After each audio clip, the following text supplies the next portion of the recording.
బ్రహ్మైకం పరమార్థసచ్చిదమలం విశ్వప్రపంచాత్మనా సుక్తిరూప్య పరాత్మనేవ బహళా జ్ఞానావృతం భాసతే తజ్ఞానాన్నిఖిల ప్రపంచ నిలయా స్వాత్మన్యవస్థాపరం నిర్వాణం జనిముక్తమభ్యుపగతం మానం శృతేర్మస్తకం. ఆచార్యస్వామి వారి యొక్క ప్రతిజ్ఞ. శంకరాచార్యుల వారు తన ప్రతిజ్ఞని ప్రారంభం చేశారు. ఏమని? బ్రహ్మైకం పరమార్థ సచ్చిదమలం. ఒకటే బ్రహ్మవస్తువు ఉంది. ఏకం సద్ విప్రా బహుధా వదంతి. ఏకమేవ అద్వితీయం బ్రహ్మ. ఒకటే బ్రహ్మవస్తువు. అదే సత్య జ్ఞాన సుఖాత్మకంగా ఉంది. సత్యం జ్ఞానం అనంతం బ్రహ్మ యో వేదనహితం గుహాయాం పరమే వ్యోమన్ విజ్ఞానం ఆనందం బ్రహ్మ. ఇలాంటి ఉపనిషద్వాక్యాలన్నిటినీ ఆయన చూపించి నా ప్రతిజ్ఞ ఏమిటి అంటే ఉన్న వస్తువు ఒకటే, అదే సచ్చిత్ ఆనంద స్వరూపమైనది. సత్యము జ్ఞానము సుఖము స్వరూపంగా కలిగిన బ్రహ్మవస్తువు ఒకటే ఉంది. బ్రహ్మవస్తువు కంటే రెండో వస్తువు లేనే లేదు. లేదంటే మరి ప్రపంచమంతా ఏమైపోతుందండి? ఈ ప్రపంచంగా కనపడేది ఆ బ్రహ్మవస్తువేనయ్యా. ఆ బ్రహ్మవస్తువే ఈ ప్రపంచంలాగా కనిపిస్తోంది మాయ వల్ల. విశ్వ ప్రపంచాత్మన సుక్తిరూప్య పరాత్మనేవ బహళ అజ్ఞానావృతం భాసతే.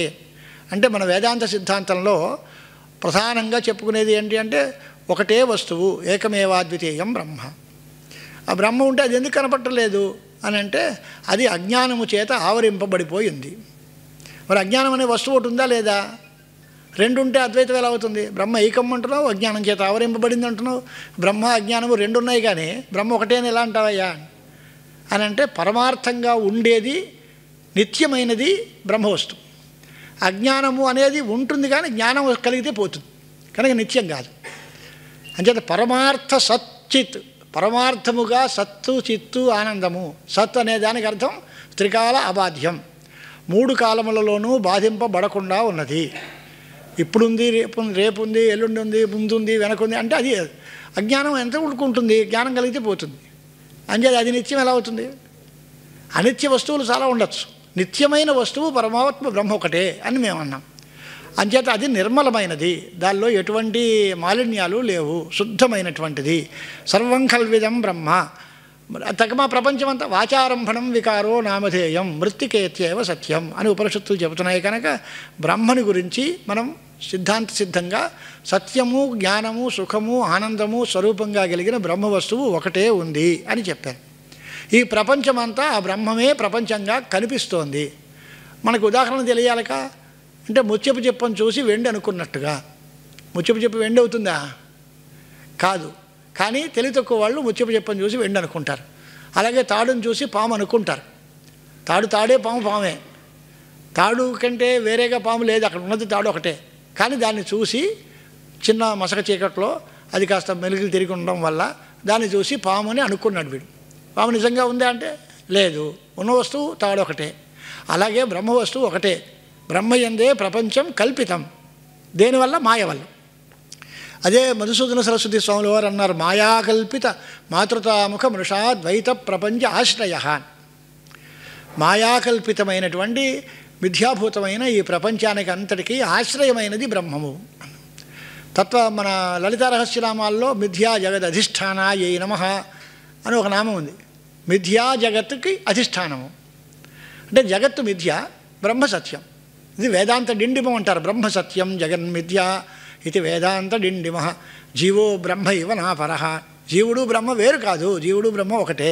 బ్రహ్మమే సత్యము, విద్యాభూతమైనది ప్రపంచం కల్పితము, అవిద్యాకల్పితం ఇది అనేటువంటి మాట. ఇది మా సిద్ధాంతం అయ్యా. బహళ అజ్ఞానావృతం భాసతే. బహళ అనేదానికి దట్టమైన అని అర్థం. బాగా దట్టమైన అజ్ఞానం, అనాది అవిద్య, అనాది అవిద్యావాసన. ఆ వాసన చేత నేను వేరు బ్రహ్మ వేరు అనే భావం ఉంది. నేను ఏదో పుడుతున్నాను చనిపోతున్నాను అను. ఆత్మకి పుట్టుక చావు లేవు. ఆత్మకి పుట్టుక లేదు, చావు లేదు. దేహం పుడుతుంది, దేహాలు పోతాయి, అంతే తప్ప ఆత్మకి పుట్టుకలు. వేద అవినాశినం విద్ధి. అవినాశీ వా అరే అయం ఆత్మా ద్రష్టవ్య. ఆత్మవస్తువుకి పుట్టుక లేదు, నాశనం లేదు. అది నిత్య శుద్ధంగా వెలుగొందుతూనే ఉంటుంది. అదే ప్రపంచంగా కనిపిస్తోంది. మరి తజ్ఞానాన్ నిఖిల ప్రపంచ నిలయ స్వాత్మన్యవస్థాపరం నిర్వాణం. మోక్షం అంటే ఏంటండి అన్నాడు. అంటే ఆ తజ్ఞానాత్, అటువంటి బ్రహ్మ వస్తువుని తెలుసుకోవడం వల్ల పూర్తిగా మనకి సకల ప్రపంచ నిలయ అంటే ఈ ప్రపంచమంతా కూడా పూర్తిగా పోతుంది.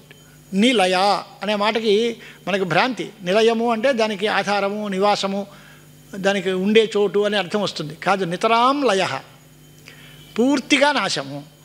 పూర్తిగా నాశం అంటే అది పోవాలి, దానికి కారణమైన అజ్ఞానం కూడా పోవాలి.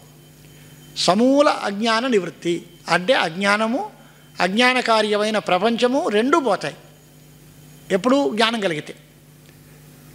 జ్ఞానం కలిగిన తర్వాత అంటే ఉపనిషత్తుల యొక్క జ్ఞానం బాగా కలిగితే, తత్వమసి మొదలైన మహావాక్యాల వల్ల కలిగే జ్ఞానం కలిగితే దానివల్ల అవిద్య సమూలంగా అవిద్య పోతుంది. అవిద్య పోతే అవిద్య వల్ల వచ్చిన శోకమోహాత్మకం పోతుంది. దానివల్ల కలిగే ప్రపంచమంతా పోతుంది. సర్వ ప్రపంచానికి కారణం ఏమిటి అంటే అవిద్య. అజ్ఞానము చేతనే ప్రపంచం ఏర్పడింది. అది మొదటి మాటలోనే ఉంది. మనకి ఉన్న వస్తువు బ్రహ్మమే, కానీ ప్రపంచంగా ఎందుకు కనిపిస్తోంది అంటే అజ్ఞానం చేత కనిపిస్తోంది. ఆ అజ్ఞానాన్ని తొలగించేస్తే ప్రపంచం పోతుంది, ఉన్న బ్రహ్మ వస్తువే మిగులుతుంది. అప్పుడు నేను బ్రహ్మరూపంలోనే మిగిలిపోతాను. అదే నిర్వాణం అంటే. బ్రహ్మాత్మన సంస్థితి, బ్రహ్మరూపంలో మిగిలిపోవడమే మోక్షము. అప్పుడు జనిముక్తం, అప్పుడు మళ్ళీ పుట్టుక అనేది ఉండదు. జన్మరాహిత్యం, పునర్జన్మ లేదు. అది మా సిద్ధాంతం అని. సిద్ధాంతం మంచిదే కానీ ఎవరు చెప్పారు నీకన్నాడు. మానం శృతేర్మస్తకం. దీనికి ప్రమాణం ఏది అంటే వేదముల యొక్క చివరి అయినటువంటి వేద శిరస్సు అంటే వేదాంతములు, ఉపనిషత్తులు. శృతి శిరస్సులు అంటారు. శృతి శిరస్సులు అంటే వేదము యొక్క చివరి భాగాలు, అవి ఉపనిషత్తులు. అవి ఉపనిషత్తులు మాకు ప్రమాణము ఇది మాట చెప్పారు. ఈ ప్రతిజ్ఞలో ప్రధానమైనటువంటి విషయాలు ఏమేమిటి? పరమార్థ సత్తు అయినటువంటిది బ్రహ్మము ఒకటే. ఆ బ్రహ్మమే అజ్ఞానము చేత ప్రపంచముగా కనిపిస్తోంది. ఈ అజ్ఞానం ఉన్నంతకాలం ప్రపంచం ఉంటుంది. ఈ అజ్ఞానాన్ని తొలగించుకుంటే ప్రపంచం ఉండదు. ఈ అజ్ఞానం వల్లనే నేను పుడుతున్నాను, నేను పని చేస్తున్నాను, నేను ఫలితాలను అనుభవిస్తున్నాను, నేను, నాది, నావాడు, ఈ భేదభావాలన్నీ అజ్ఞానం వల్లే కలుగుతాయి. పరమార్థత ఒకటి అంటే ఒకటి అనేది సత్యం, నిజం. ఇంక రెండు దగ్గర నుంచి అన్నీ అబద్ధాలే. ద్వైతం మిథ్యాభూతం, అద్వైతం పరమార్థం. ద్వైత జ్ఞానము అనేటువంటిది అజ్ఞానం చేత వస్తుంది. అంటే మనకు తెలియదండి, మాకు చెప్పండి ఇదే ఉదాహరణ అని. కంటితో చూస్తే ఒక వస్తువు ఒకటిగానే కనిపిస్తుంది, ఇలా అడ్డం పెట్టి చూస్తే రెండుగా కనిపిస్తుంది. కంటికి ఏదో ఒక ఆలంబనం పెట్టి కాస్త ఏదో అడ్డం పెడితే అది ఒక వస్తువు రెండు వస్తువులుగా కనిపిస్తుంది. అది రెండా అంటే రెండు కాదు, రెండు అనేది కల్పితం, ఉన్నది ఒకటి.